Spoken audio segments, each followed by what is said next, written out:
안녕하세요. 저는 오늘 미디어 리터러시 강의를 맡게 된 노성철이라고 합니다. 반갑습니다. 먼저 보면은 가짜뉴스 관련해서 한번 제가 여쭤볼게요. 사람들은 가짜뉴스를 훨씬 더 많이 믿게 되고 자극적인 걸 많이 보게 됩니다. 거기서 어떤 선택이 일어난다는 게 문제인 거예요. 가짜뉴스는 너무나도 많습니다. 코로나 걸리면은 폐가 하얀색으로 바뀌어버리고 앞으로 심호흡하는데 너무나도 힘들어진다고. 그래서 코로나는 완전 공포의 대상이었죠. 근데 시간이 지나면서 지금은 사람들이 인식하는 게 약간 감기. 이 뉴스들이 보면은 본인들의 정치적 이득 혹은 정치적 이미지를 위해서 가짜뉴스들이 생성된 게 너무나도 많습니다. 그 안에서 우리는 분별을 할 수가 없고요. 어떻게 가짜뉴스가 나타나게 됐고 어떻게 이런 세상이 되게 됐는지 한번 살펴보도록 할게요. 먼저 우리가 흔히 잘 아는 증기기관이 발명되기 시작하면서 우리는 1차 산업혁명이 일어났습니다. 1780년대에. 그러고 나서 이제 전기가 그걸 상업적으로 활용한 게 에디슨이었잖아요. 그렇게 하면서 이제 이때부터는 대량 생산 체계가 가능했어요. 그러고 나서 이제 컴퓨터가 발명되기 시작하면서 3차 산업혁명이 일어났고, 지금 우리는 사물 인터넷, 인공지능, 로봇 등으로 대표되는 4차 산업혁명 시대에 살고 있다고 하는데, 선생님 4차 산업혁명 시대가 뭘까요? 한마디로 딱 정의한다면? 정보의 홍수 시대. 선생님. 빅데이터. 그렇죠. 그런 식으로 다 설명할 수 있는데, 그러니까 이 사물 인터넷부터 한번 설명해 보면은 심플합니다. 저 같은 경우에는 제 방에 TV가 있어요. 그래서 아침에 약간 좀 몽롱할 때 날씨를 물어봅니다. 지니야, 그러면 네 말을 해요. 오늘 날씨 어떠니? 이렇게 물어보면은 사당동 오늘 날씨는 이렇고, 그리고 미세먼지 수치까지도 알려줘요. 그리고 요즘 같은 경우엔 자율주행차들 많죠. 테슬라도 그렇고, 이제 카니발 같은 경우에도 이제 자동 주차가 됩니다. 서울에서 부산까지 갈 수 있는 것들도 개발이 되고 있습니다. 지금 우리는 인공지능 시대에 살고 있다고 하는데, 생각해보면은 이게 엄청나게 빠른 속도로 바뀌어갈 거예요. 우리 아이들이 살아갈 4차 산업혁명 시대를 한번 생각을 해봐야 돼요. 이제 아이들이 많이 접하는 게 이제 메타버스입니다. 나의 또 다른 아바타가 그 가상현실 세계에서 살아가는 거예요. 근데 그 가상의 세계에서 아이들은 빠져나오지 못하는 것들을 보게 됩니다. 근데 이런 메타버스에서 살아갈 우리 아이들이 그 전에 가장 많이 접하게 되는 게 소셜미디어, SNS인데 연령별로 한번 볼게요. 우리 10대들 같은 경우에는 페이스북을 가장 많이 이용하고 있고, 20대, 그리고 저도 올해 37입니다. 저 같은 경우에도 인스타그램을 가장 많이 이용하고 있습니다. 근데 40대 넘어가면은 밴드를 많이 활용을 하고 있죠. 근데 여기 안 보이는 뭔가 소셜미디어가 있지 않습니까? 유튜브가 없죠. 보면은 유튜브를 이용하는 게 한 달 동안 평균 보면 3,700만, 밴드가 2,000만 정도 되고, 인스타그램이 1,800만, 그리고 페이스북이 1,370만.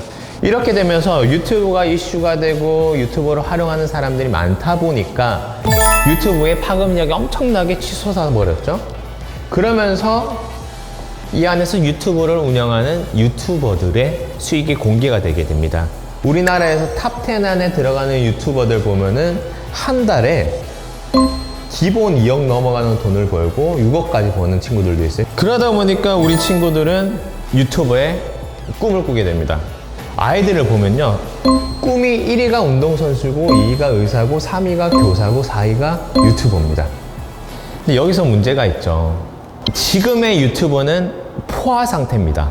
포화 상태다 보니까 초기에 구독자를 많이 모았고 유명해진 유튜버들을 따라잡으려고 하면은 처음에 진입하는 신입 유튜버들은 방법이 없어요. 조금 더 자극적인 걸 할 수밖에 없고, 그러면 자극적인 썸네일을 만들게 되고 가짜 뉴스를 생산하게 되는 겁니다.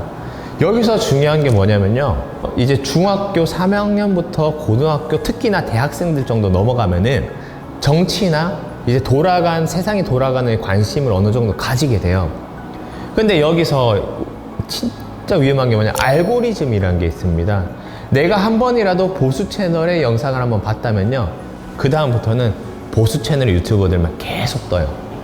그러면은 중학교 3학년부터 대학생 때까지 아이들은 이제 가치관이라는 게 형성이 되는데, 그 가치관이 말도 안 되게 한쪽으로 치우치게 되는 거죠. 진짜 위험해요. 그래서 저는 대학생들하고 만나게 되면은 지금 보고 있는 알고리즘 뜨는 거를 계속 추천 동영상 클릭하지 말고 새로운 걸 검색하고 새로운 걸 봐라. 그러면서 다른 말을 하는 사람들을 봐라.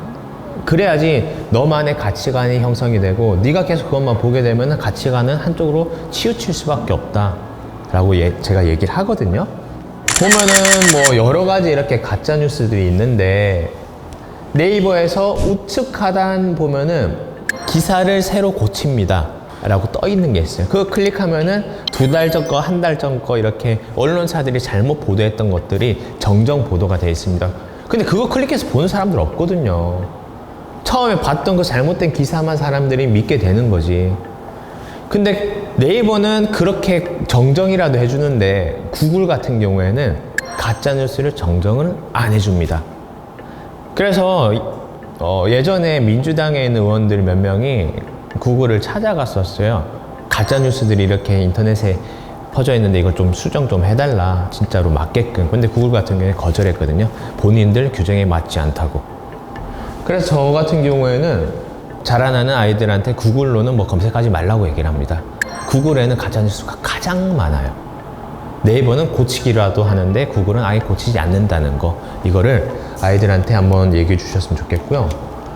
그리고 요즘은 더 무서운 게 SNS에서 한참 유행하고 많이 했었는데 딥페이크 기술이라고 이게 뭐냐면은 합성이에요. 예전에 우리가 뭐 5년 전만 하더라도 얼굴을 합성하려고 하면은 진짜 나만의 어떤 특별한 기술이나 포토샵을 할 수 있어야지만 그랬는데 요즘은 그냥 내 사진 따가지고 그냥 넣어버리면 어플에서 알아서 합성을 해줍니다.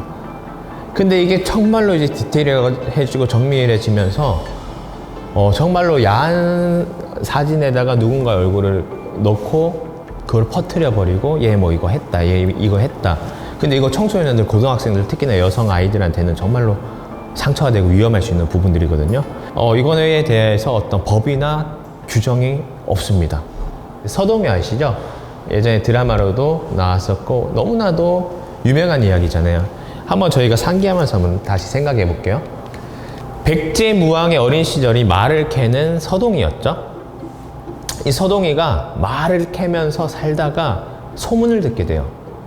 신라의 선화공주가 너무나도 이쁘다고. 그래서 이 서동이는 어린 마음에 궁금해서 그 선화공주가 나오는 길에 가봅니다. 근데 보니까 너무 이쁜 거예요.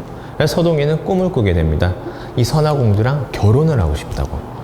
그래서 이 서동이가 매일매일 아이들한테 노래를 가르칩니다. 매일 밤마다 선화공주가 서동이를 찾아온다고.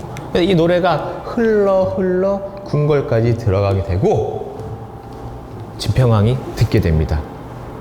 듣고 나서는 어떻게 했어요? 그냥 묻지도 않고 따지지도 않고 선화공주를 내쳐버렸죠.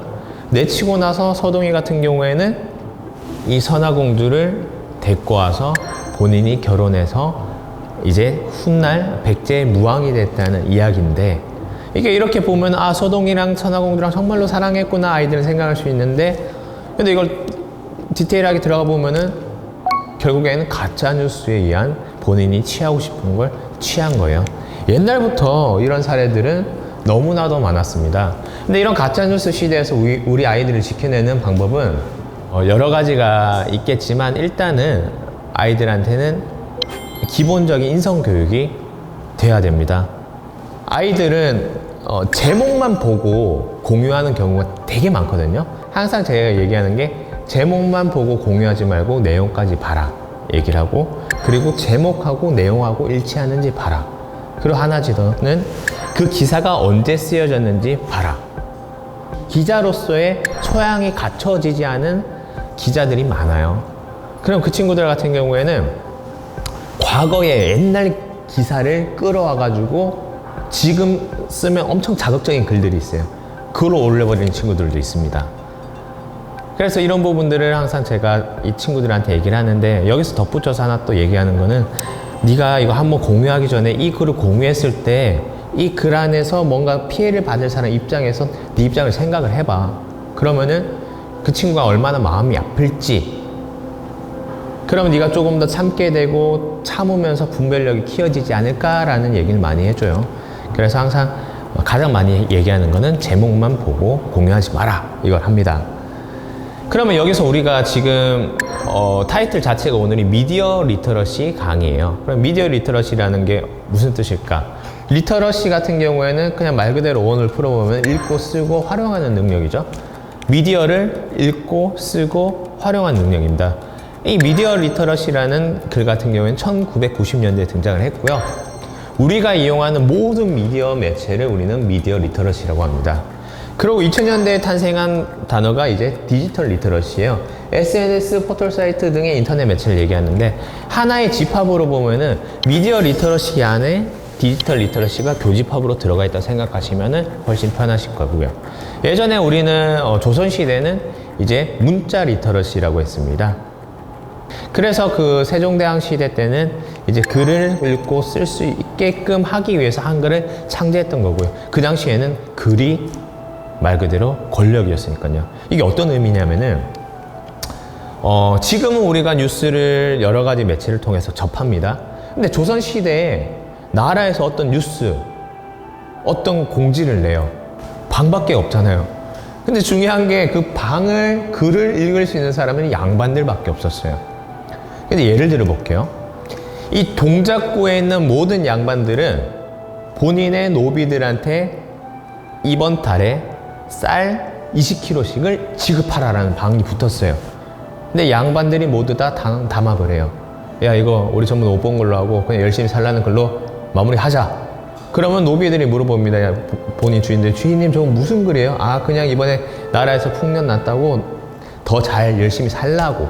그럼 본인들이 취해야 되는 기본권도 못 가져가는 거잖아요. 그 당시에는 이게 문자 리터러시였고 말 그대로 글을 읽고 쓰고 활용할 수 있는 능력이 바로 본인 힘이 되는 거였어요. 근데 지금 같은 경우에는 이제 이거죠.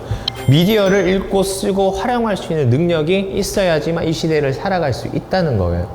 그래서 그런 부분들을 이제 우리 어른들이 가르쳐 줘야 되는 부분인데, 하나 예를 들어 보면은 미국 대선 때 트럼프 관련해서 페이스북에 뉴스들이 1,500만 건 정도 있었는데 그 중에 가짜뉴스가 몇 개였을까요, 선생님? 네, 그 당시에 보면은 1,500만 건 기준으로 봤을 때 약 800만 건 정도가 가짜뉴스였고 700만 건 정도가 진짜 뉴스였는데 중요한 건 클릭률이었어요. 가짜뉴스는 엄청나게 사람들 많이 보고 진짜 뉴스는 거의 다 보지 않았다는 거. 가짜뉴스 같은 경우에는 보면은 뭐 풍자 형태의 가짜뉴스, 개그 프로에서 많이 하죠.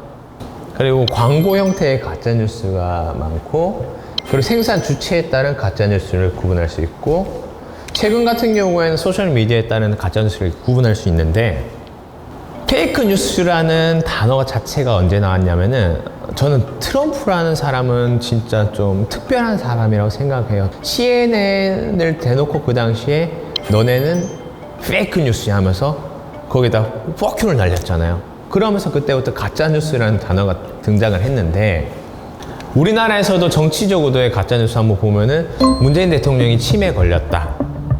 문재인 대통령이 백신 맞으러 갔는데 주사기를 바꿔치기 해서 실제로 본인은 죽을까봐 맞지 않고 다른 거를 포도당을 맞았다 라는 가짜뉴스가 있었죠. 제가 아까 말씀드렸던 거 이어가서 한번 말씀드릴게요. 트럼프 이야기입니다. 교황이 트럼프를 지지했다는. 근데 이 가짜뉴스가 어떻게 만들어진지 아십니까? 마케도니아의 10대 청소년들이 재미삼아 만든 가짜뉴스였어요. 이 청소년들은 트럼프를 좋아하지도 않고 지지하지도 않습니다. 근데 왜 이걸 만들었냐? 구글에는 기사를 만들 수 있는 그런 기능이 있습니다. 10대들도 만들 수가 있어요. 그럼 10대들은 그 안에서 어떤 생각을 할까요? 아, 뭔가 재밌는 걸 만들면 사람들이 많이 클릭할 거고 우리가 오늘 먹을 걸 많이 살 수 있고 옷도 살 수 있고 돈이 많이 들어올 건데 라는 생각할 거잖아요. 그래서 이 마케도니아 10대 청소년들이 뭘 만들었냐? 아, 이제 대통령 선거 대선이 있는데 교황이 트럼프를 지지한다고 만들면은 뭔가 좀 사람들이 몰려들지 않을까 하면서 만든 거예요. 전 세계로 확산됩니다. 근데 이 가짜뉴스가 미국 대선에 영향을 줬잖아요. 이게 심각한 겁니다.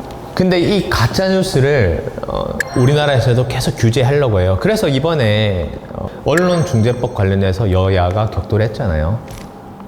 민주당 같은 경우에는 언론을 중재하고 이렇게 좀 규제를 해야 된다 했고, 국민의힘 같은 경우에는 너네는 언론 규제해가지고 나라를 컨트롤하려고 하는 거 아니냐, 이제 언론까지 장악하려고 하냐, 그래가지고 이게 계속 말이 많았잖아요. 근데 저 하나 여쭤볼게요. 저는 이 가짜뉴스에 대한 자율 규제가 아니고 타율 규제가 필요하다 생각하는데, 선생님께서 어떻게 생각하십니까? 저도 사회규제, 그러니까 어떠한 기준을 정해놓고 그게 옳고 그른지를 설명을 해서 해야 된다고. 근데 자율규제, 홍보에도 되어 있잖아요. 네. 언론과 집회의 자유가 있다고 하는데 홍보를 우회되는 건 아닌 것이 사회규제에 네. 그래서 기본을 지키는 것이 된다. 자율규제. 누구나 다 올바로 판단할 수 있는 게 있잖아요. 특히 이제 자율규제를 하게 되면 그래서 피해를 많이 보는 슬픈 노인층이라부터 아이들이 생각하거든요. 그분들은 정보를 내가 찾아서 보는 이런 시대가 아니라 세대가 아니라 주는 정보를 보는 세대이기 때문에 어떤 정보가 어떤 정보가 틀리다는 것을 구분할 수 없어요. 어린 아이들이나 아니면 노인층 그런 분을 위해서 타인 규제도 필요하다고 생각합니다. 네. 보면 저희 안에서도 자율 규제가 있고 타율 규제가 있고 이렇게 생각이 다 다릅니다. 그러다 보니까 어떤 결론은 안 나는데, 최근에는 많은 기관들이 팩트 체크라는 이름으로 이렇게 하나하나 잡아가는 사례들도 있었고, 그리고 이제 법적 규제를 진행하자 타율로 했는데, 한번 이거 보시겠어요? 가짜뉴스 방지법 도입에 대한 국민 여론을 보면요, 찬성이 63.5%, 반대가 20.7%입니다. 저희 안에서도 보면은 비슷한 비율이죠. 근데 이게 법으로 진행됨에 있어서 어느 선까지 이렇게 터치를 할 거냐, 어느 선까지 이렇게 제재를 할 거냐라는 그 기준점이 아직 정해져 있지 않기 때문에 하나의 숙제로 남아 있는데, 이런 가짜뉴스에서 우리 아이들을 지킬 방법을 제가 말씀을 드리면은, 아이들한테 이제 진짜 중요해지는 게 미디어 리터러시 교육입니다.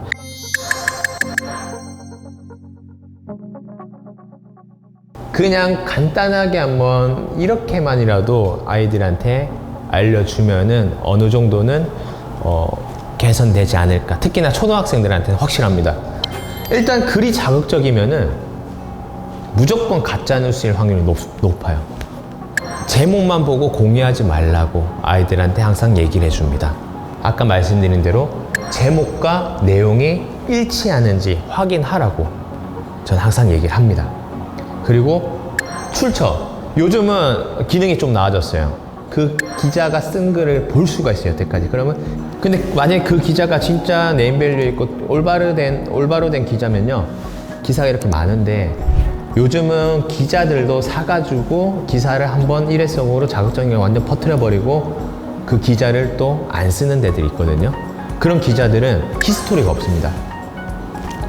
히스토리가 없는 기자의 기사는 공유하지 말라고 얘기를 합니다. 가짜뉴스인 확률이 높으니까. 그리고 작성자를 확인하라고. 가짜뉴스가 많이 나올 수 있는 곳은 마이너일 수밖에 없어요. 그들은 성장해야 되기 때문에 많은 클릭이 일어나야 되니까. 자료에 작성된 시기 확인하기, 이건 아까 제가 말씀드렸던 거랑 똑같은 내용입니다. 아무튼 이렇게 동작 청소년 문화원에서 이렇게 다양한 강의들을 이렇게 진행을 하는데, 미디어 리터러시 교육이란 게 어렵진 않잖아요. 어떤 자료를 토대로 아이들한테 어떤 도덕적인 부분들을 가르쳐 주는 부분이니까, 지금 전부 다 현업으로 하고 계신 분들이 계시니까 미디어 리터러시 관련해서 많은 관심을 가지시고, 그 안에서 또 강의도 하실 수 있으면 하시면서 조금 더 우리나라가 아이들이 자람에 있어서 바른 방향으로, 조금 더 나은 방향으로 갈 수 있게끔 함께 하시면 어떨까라는 생각을 합니다. 오늘 이렇게 세 분 만나게 돼서 너무 좋았고요. 오늘 경청해 주시고 집중해 주셔서 너무나 감사합니다. 감사합니다. 네.